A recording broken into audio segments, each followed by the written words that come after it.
Pemirsa, tertiblah saat memarkir kendaraan Anda. Aksi angkut paksa kendaraan hingga cabut pentil mewarnai razia parkir liar di kawasan Cawang, Jakarta Timur dan Petamburan, Jakarta Pusat. Seorang pengemudi ojol bahkan mengamuk saat kendaraannya turut terjaring razia di Sawah Besar, Jakarta Pusat.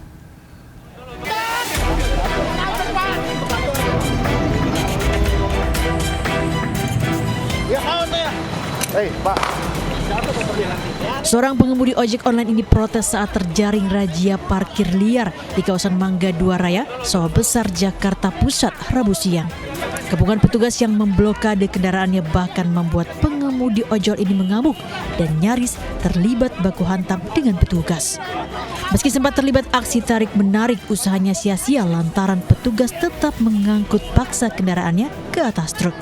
Pengemudi ojol berdalih sengaja memarkir motornya di bahu jalan lantaran tidak adanya rambu larangan parkir. Pengemudi ojol pun kecewa dengan sikap arogan petugas yang tak memberikan toleransi.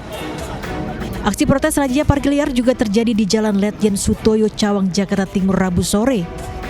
Selain memberi surat tilang, petugas juga mengangkut paksa belasan motor yang parkir di bahu jalan untuk dibawa ke unit parkir Dishub Pinang Ranti, Jakarta Timur. Sementara di Jalan Kiai Tapa Grogol, Petamburan, Jakarta Barat, puluhan sepeda motor terjaring operasi cabut pentil. Para pemotor pun panik dan berusaha menyelamatkan kendaraannya. Operasi ini akan rutin digelar demi menjaga kelancaran arus lalu lintas tanpa gangguan kendaraan yang parkir sembarangan di bahu jalan. Para pelanggar dikenakan sanksi denda mulai dari Rp250.000 hingga Rp500.000. Dari Jakarta, Tim Liputan iNews melaporkan. Kericuhan puluhan warga menolak eksekusi rumah terjadi di sejumlah wilayah. Di Bandar Lampung, sejumlah warga bahkan histeris dan pingsan saat melihat tempat tinggalnya dibongkar. Begitu juga di Sidoarjo, Jawa Timur, sejumlah warga menghalangi jalan eksekusi lahan milik PT KAI.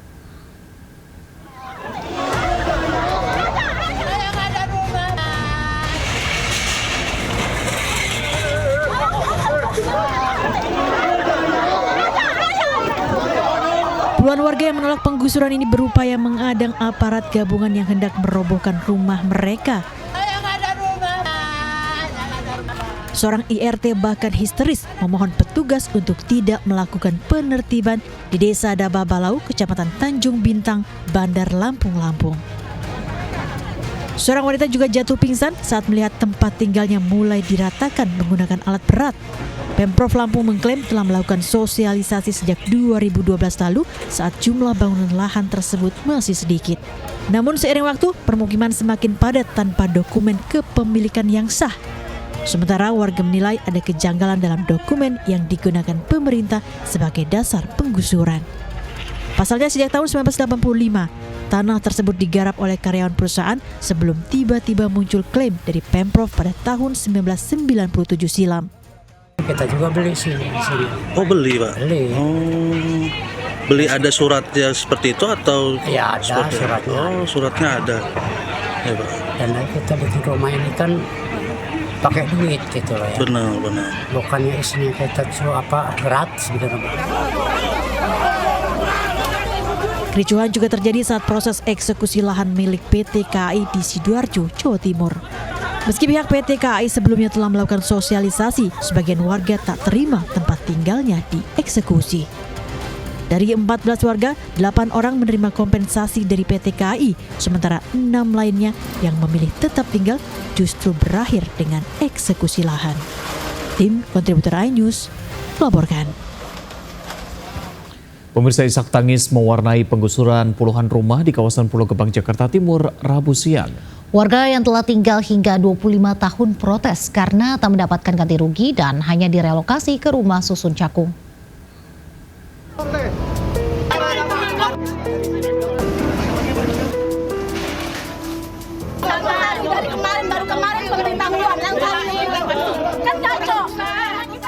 Sejumlah ibu rumah tangga ini protes keras.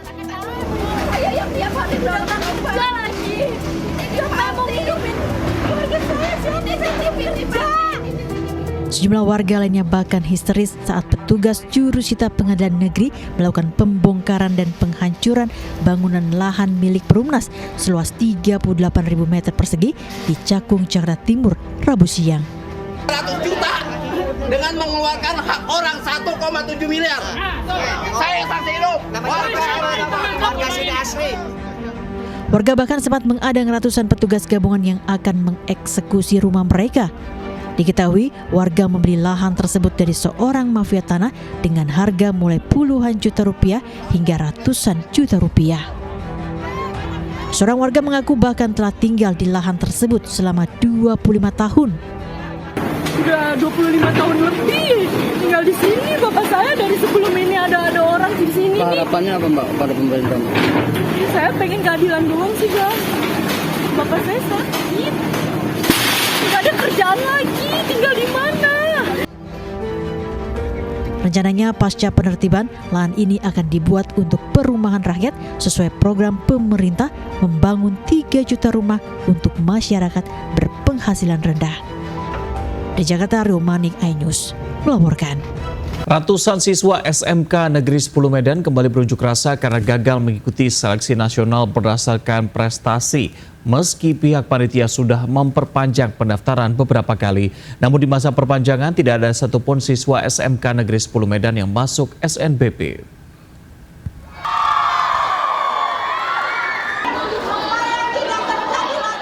Sejak Rabu pagi, ratusan siswa SMK Negeri 10 Medan beserta orang tua berunjuk rasa dan memblokade Jalan Cikditiro di depan sekolah.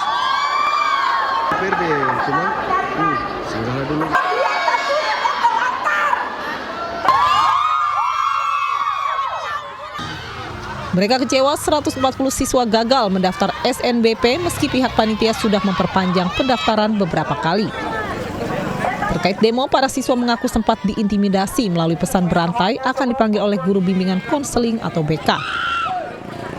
Sama Waka Kurikulum sudah berangkat pergi ke Jakarta, tetap aja nggak ada peluang untuk masuk ke SNBP. Jadi kami melakukan aksi demo sekali lagi agar Pak Prabowo agar mendengar suara kami. Wakil Kepala Sekolah Christine Hutapea menyebut Kepala Sekolah SMK Negeri 10 masih di Jakarta dan berusaha melobi kementerian terkait. Upaya kami sesuai dengan keinginan dan harapan para orang tua itu, pihak sekolah mengajukan ke Jakarta untuk dibukanya kembali ataupun memberikan peluang untuk kami bisa mendaftarkan anak-anak ini. Beberapa kali perpanjangan finalisasi SNBP, namun tak satupun siswa SMK Negeri 10 Medan yang masuk. Dari Medan, Sumatera Utara, Ahmad Ridwan Nasution melaporkan. Coba fitur dengarkan berita di News Plus aplikasi RCTI Plus. Pemirsa, Indonesia dan Turki menegaskan komitmen mendukung kemerdekaan Palestina sebagai solusi damai. Presiden Prabowo Subianto dan Presiden Recep Tayyip Erdogan menegaskan negara-negara di Timur Tengah tidak akan dapat mencapai stabilitas sampai Gaza dan Palestina menemukan perdamaian.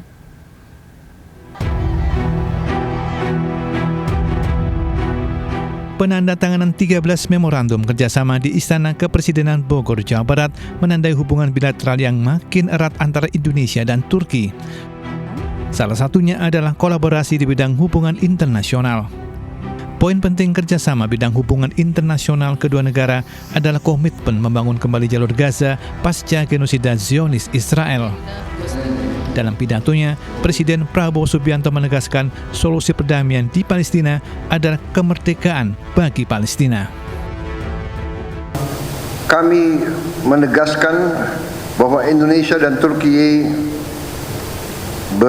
berpandangan tetap bahwa solusi untuk perdamaian di Palestina adalah kemerdekaan bagi Palestina dengan solusi dua negara, two-state solution. Önümüzdeki dönemde Gazze'nin yeniden inşasında ve Filistin davasının savunulmasında Endonezya ile birlikte çalışmaya devam edeceğiz. 1967 sınırları temelinde başkenti Doğu Kudüs olan egemen, toprak bütünlüğünü haiz bir Filistin devletinin kurulması daha fazla geciktirilemez. Erdogan menegaskan negara-negara lain di Timur Tengah tidak akan dapat mencapai stabilitas sampai Gaza dan Palestina menemukan perdamaian. Total kerugian yang disebabkan genosida Israel selama 15 bulan mencapai hampir 100 miliar dolar Amerika atau sekitar 1.600 triliun rupiah. Berdasarkan prinsip hukum, kerugian tersebut harus ditagih kepada Israel. Dari Bogor, Jawa Barat dan Jakarta, tim liputan melaporkan. Puluhan rumah warga di Kompleks Perumnas Antang Blok 8 terendam banjir 3 meter hingga nyaris tenggelam di Makassar, Sulawesi Selatan. Tim SAR gabungan mengevakuasi warga yang terjebak di dalam rumah dan bersiaga di lokasi banjir.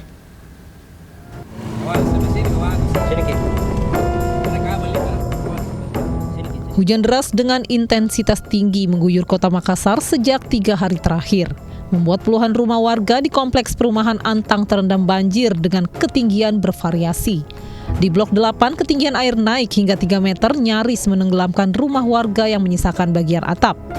Kondisi ini semakin buruk dengan meluapnya Sungai Jenebrang di Kabupaten Goa yang melintasi permukiman di Blok 8. Warga yang masih terjebak di dalam rumah segera dievakuasi tim SAR gabungan. Kalau untuk ketinggiannya bervariatif, ada 3 meter, ada 2 meter, ada 1 meter. Dari kemarin kan 2-3 hari lalu kita sudah ajak keluar mereka. Jadinya warga setempat masih bertahan, ternyata semakin kesini semakin tinggi airnya. Warga diimbau waspada dan segera meninggalkan rumahnya jika ketinggian air terus bertambah. Dari Makassar, Sulawesi Selatan, Yul Yusfin melaporkan. Widih, seru nih pemirsa. Udah kayak film-film di Hollywood. Polisi ngejar pelaku curanmor sampai keluar masuk hutan. Makanya jangan main-main sama polisi.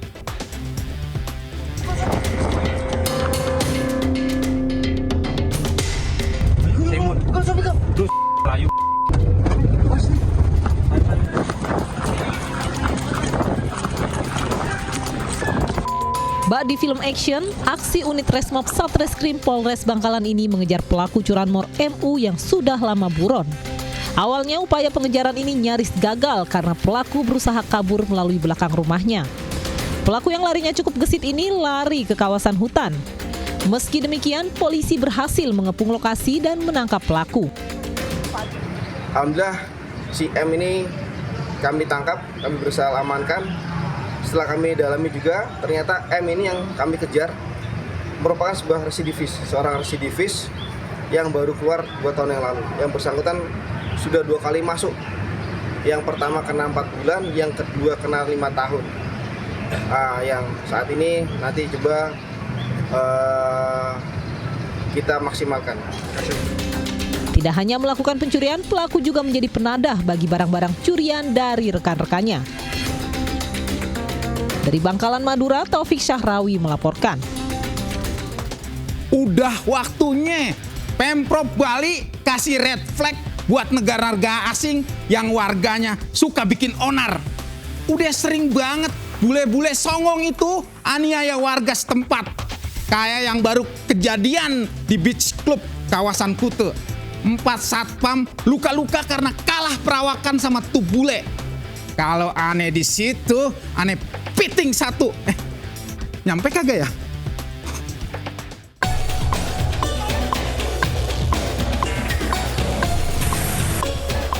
Empat satpam Beach Club terlibat perkelahian dengan 5 turis asing di kawasan Jalan Pantai Berawak, Kuta Utara, Badung, Bali. Perkelahian yang terjadi pada Selasa malam ini sempat membuat arus lalu lintas tersendat. Diduga akibat kalah perawakan, keempat satpam mengalami luka. Sementara para turis asing tersebut kabur. Salah seorang satpam melaporkan peristiwa tersebut ke Polres Badung, namun polisi masih memburu para pelaku. Polisi belum mengungkap pemicu perkelahian karena pelapor masih dalam pemeriksaan. Kami dari Pusat Polres Badung masih melakukan pengejaran terhadap para terduga pelaku yang terlibat dalam perkelahian tersebut. Ada yang dari warga asing bersama dalam hal ini pengunjung dengan pihak security Beach Club. Berapa orang? sampai saat ini masih dalam penyelidikan. Untuk terlibatan berapa personil yang terlibat kita masih dalam penyelidikan. Belakangan makin banyak wisatawan mancanegara yang bertindak tanpa aturan selama bertandang ke Bali. Pemerintah daerah harus lebih tegas dan selektif menerima pelancong dari luar negeri, terutama dari negara-negara yang warganya sering berbuat onar. Dari Badung, Bali, Indira Ari melaporkan.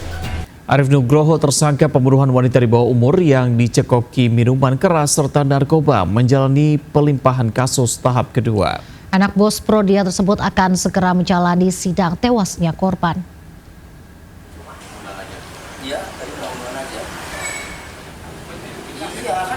Penyidik Satreskrim Polres Metro Jakarta Selatan melimpahkan tahap kedua Arif Nugroho ke Kejaksaan Negeri Jakarta Selatan. Penyidik juga menyerahkan barang bukti visum dan hasil otopsi korban. Arif akan segera menjalani sidang dalam kasus tewasnya anak perempuan yang berusia 16 tahun karena dicekoki minuman keras serta narkoba. Anak bos Prodia ini akan menjalani sidang bersama temannya. Saat ini Arif menjalani penahanan di Rutan Cipinang, Jakarta Timur. Keduanya dijerat pasal pembunuhan atau kelalaian yang mengakibatkan korban meninggal. Sidang putusan gugatan pra-peradilan yang diajukan Sekjen PDIP Hasto Kristianto terkait dengan status tersangka dugaan suap bersama Harun Masiku digelar kemarin. Hari Rabu kemarin, tim hukum Hasto Kristianto menyerahkan kesimpulan atas rangkaian sidang pra-peradilan.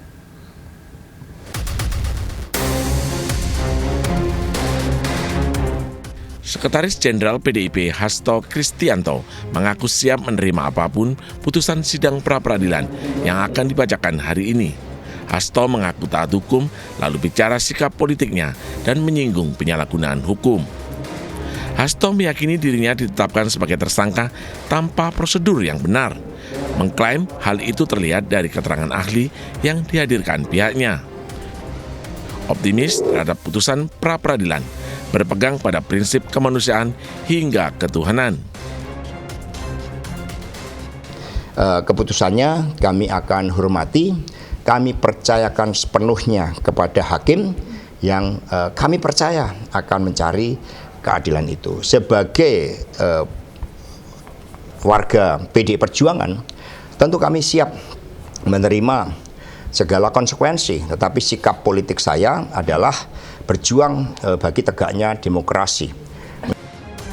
Sebagai informasi, Hasto mengajukan gugatan pra-peradilan usai ditetapkan sebagai tersangka oleh KPK kasus dugaan suap bersama Harun Masiku dan merintangi penyidikan. Hasto meminta status tersangka yang ditetapkan oleh KPK dinyatakan tidak sah. Dari Jakarta, Gugatan pedagang kelontong kepada pedagang sayur keliling di Magetan, Jawa Timur akhirnya berakhir damai. Pedagang kelontong mencabut gugatannya tanpa syarat, termasuk menggugurkan permintaan ganti rugi hingga 540 juta rupiah.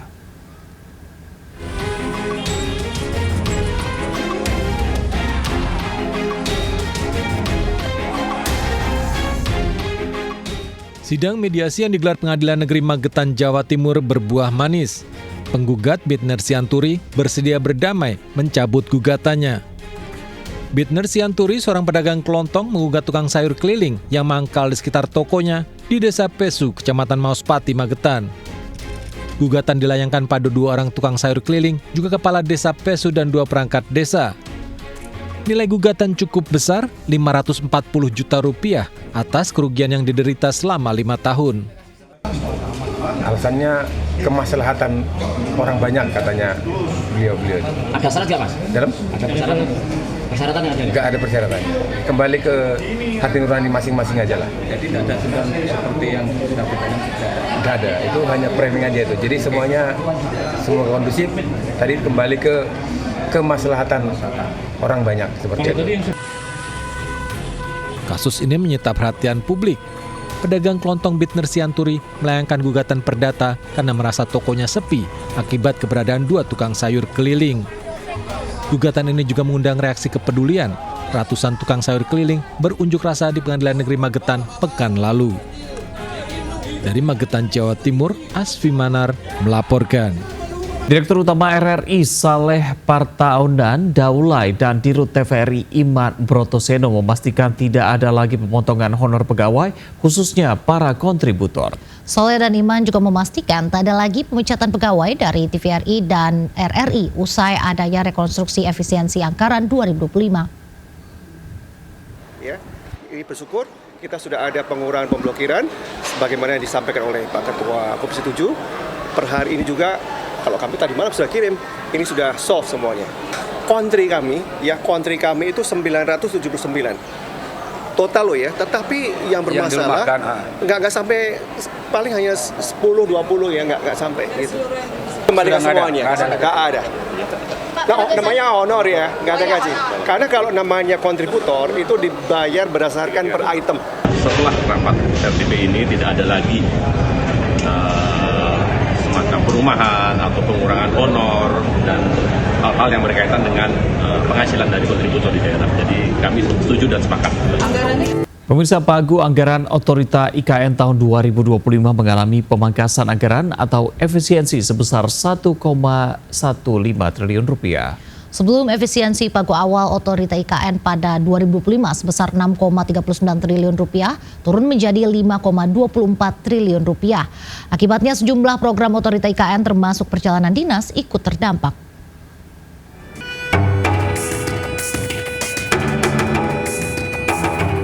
Kepala Otorita Ibu Kota Nusantara atau OIKN Basuki Hadimulyono dalam rapat dengar pendapat dengan Komisi 2 DPR RI mengungkap, keputusan efisiensi atau pemangkasan anggaran pada pagu awal OIKN telah disetujui sebelumnya dalam rapat koordinasi dengan Kementerian Keuangan pada Selasa 11 Februari 2025. Namun, ia memastikan belanja pegawai tidak akan terganggu karena anggaran gaji pegawai telah ditetapkan sebesar 199,98 miliar rupiah.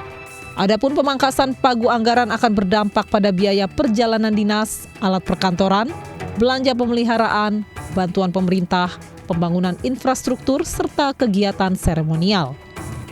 Efisiensi sendiri berlaku pada DIPA awal OIKN yang ditetapkan sebelum Presiden Prabowo Subianto melakukan rapat terbatas terkait kelanjutan pembangunan IKN pada 21 Januari 2025.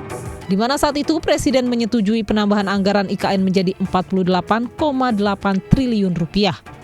48 ini di DIPA awal kami ada 6,3 atau yang sudah direkonstruksi tadi menjadi 5,3 triliun tadi. Nah, itu bagian dari 48. Sehingga kami hitung juga tahun 2025 ini butuhnya berapa? Kami sebenarnya butuhnya 14,4 Nah, dikurangi 6,3 sehingga kami akan mengusulkan 8,1 triliun. Nanti ada sendiri catatannya. 2025 ini yang kami butuhkan ada sekitar 14,4 bagian dari 48,8 yang sudah disetujui oleh Bapak Presiden. Dalam kesempatan ini, Basuki memastikan bahwa pembangunan IKN akan berjalan sesuai target yang ditetapkan. Pemirsa, ada banyak cara untuk mencintai lingkungan dan alam sekitar sedari dini. Melukis di atas kertas daur ulang menggunakan arang menjadi kegiatan positif yang diikuti anak-anak.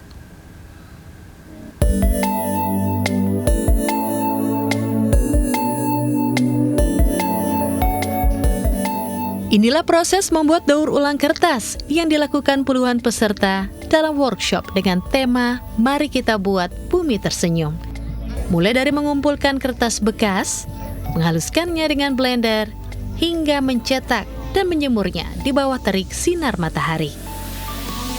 Ya, sebuah sanggar lukis di Tangerang Selatan, Banten berkolaborasi dengan sejumlah komunitas peduli lingkungan mengadakan kegiatan penuh manfaat. Peserta anak hingga dewasa ini dapat kesempatan untuk mempelajari bagaimana kertas bekas dapat diolah kembali menjadi kertas yang baru. Di situ kita menggunakan berbagai macam limbah-limbah kertas, koran, kemudian ada beberapa packaging yang terbuat dari kardus. Di situ kita potong-potong kecil-kecil, kemudian kita haluskan lagi dengan blender. Setelah itu baru kita bareng-bareng mencoba untuk membuat kertas daur ulang gitu. Setelah kertas daur ulang jadi, peserta lanjut melukis menggunakan charcoal atau arang. Dimulai dengan membuat sketsa, kemudian dilanjutkan dengan teknik arsir. hingga jadi sebuah lukisan penuh makna. Membuat edukasi bumi pintar, bumi sehat, terus kita juga bisa melakukan reboisasi, terus kita merawat yang telah ada, memilah sampah dan membuang sampah pada tempatnya, sama kita melakukan pembangunan yang tidak akan merusak bumi nantinya, Kak. Semua dilakukan para peserta workshop edukatif ini dengan sepenuh hati. Kegiatan positif yang dilakukan selain untuk menumbuhkan kreativitas, namun juga bertujuan untuk mengajarkan anak sedari dini mencintai lingkungan alam dan sekitarnya. Kita mengedukasi anak-anak supaya mereka bisa memanfaatkan benda-benda yang tidak terpakai menjadi sesuatu yang lebih bermanfaat, bahkan menjadi sebuah karya. Tujuannya untuk apa? Agar mereka lebih mencintai alam, mencintai lingkungan, dan menjaga bumi. Goresan penuh makna yang dibuat para peserta nantinya akan dipamerkan dalam acara ulang tahun Sanggar pada tanggal 16 Februari mendatang. Ternyata dari kertas daur ulang ini bisa loh menciptakan suatu karya seni yang pastinya berharga juga. Dan gak cuma menciptakan dari seni saja, ini juga meningkatkan daya peduli kita terhadap lingkungan sekitar. Jangan lupa ya untuk selalu membuat bumi tersenyum. Dari Tangerang Selatan, Naura Syafika bersama Muhammad Hoirudin, iNews melaporkan. Ketua Umum PB Popsi Haritanu Sudibyo menerima kunjungan legenda biliar Efren Reyes di Gedung iNews Tower, Kebon Sirih, Jakarta Pusat. Dalam kunjungan ini, Haritanu Sudibyo juga berkesempatan menjajal kehebatan pembiliar asal Filipina tersebut.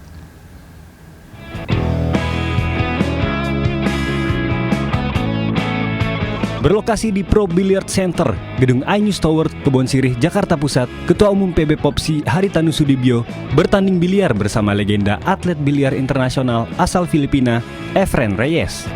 Meski hanya pertandingan persahabatan, HT dan Efren Reyes sangat serius dalam menjalani pertandingan ini. Keduanya menunjukkan keahliannya dalam olahraga bola sodok ini. Pertandingan ini turut disaksikan mantan atlet nasional Kevin Sanjaya beserta sejumlah petinggi dan pengurus PB Popsi. Dalam kunjungannya, Efren Reyes juga kagum dengan fasilitas olahraga biliar di Indonesia. Menurutnya, dengan fasilitas yang mumpuni akan tercipta atlet biliar yang berkualitas. I've been coming here in Jakarta a lot of time. I saw a lot of pool room, but they're all very good. Even this one is a new one. It's very good. Like it's very good condition for the people. Kehadiran Efren Reyes di Indonesia dijadwalkan untuk menghadiri fun match biliar yang akan digelar di Makassar, Sulawesi Selatan. Juga saya sebagai Ketum Popsi ya terus terang berterima kasih ya Efren mau datang, kemudian fun match di Makassar, baru pertama kali di Makassar juga. Kalau tokoh-tokoh biliar dunia mau hadir di Indonesia, saya rasa ini akan juga memberikan dampak positif terhadap olahraga biliar di tanah air.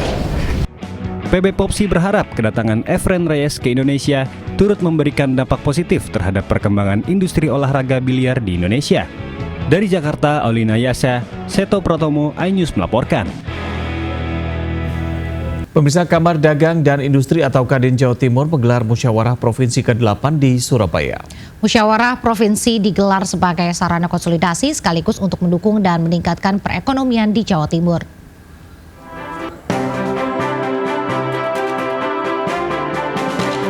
Ketua Umum Kadin Indonesia, Anindya Novian Bakri, didampingi Wakil Ketua Umum Kadin Indonesia, Andi Muhammad Yuslim Patawari, membuka musyawarah provinsi atau Musprov ke-8 Kadin Jawa Timur yang digelar di Hotel Shangri-La, Surabaya. Musprov ke-8 ini dihadiri 134 peserta dari perwakilan Kadin di 38 kabupaten dan kota se-Jawa Timur. Melalui musyawarah ini, Kadin Jawa Timur diharapkan dapat berkontribusi dalam peningkatan ekonomi di Jawa Timur, serta ikut berperan aktif dalam mendukung program-program pemerintah seperti makan bergizi gratis dan cek kesehatan gratis. Kita lihat di sini juga hubungan antara Kadin Jawa Timur dan juga pimpinan provinsi dan pemerintahan sangat bagus. Nah, ini tentu merupakan suatu modal yang luar biasa untuk bisa mendorong pertumbuhan ekonomi. Kita harus mendukung program pemerintah. Jawa Timur luar luar biasa.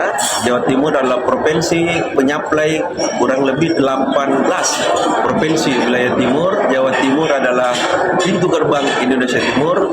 Maka tentu kita berharap bahwa dengan adanya kontribusi Kadin, khususnya Jawa Timur memberi supporting terbesar terhadap perekonomian Indonesia. Dalam Musprov ke-8 ini, Kadin Jawa Timur juga kembali menetapkan Adik Dwi Putranto sebagai Ketum Kadin Jawa Timur periode 2025 hingga 2030. Dari Surabaya, Jawa Timur, Yuda Prawira, iNews melaporkan.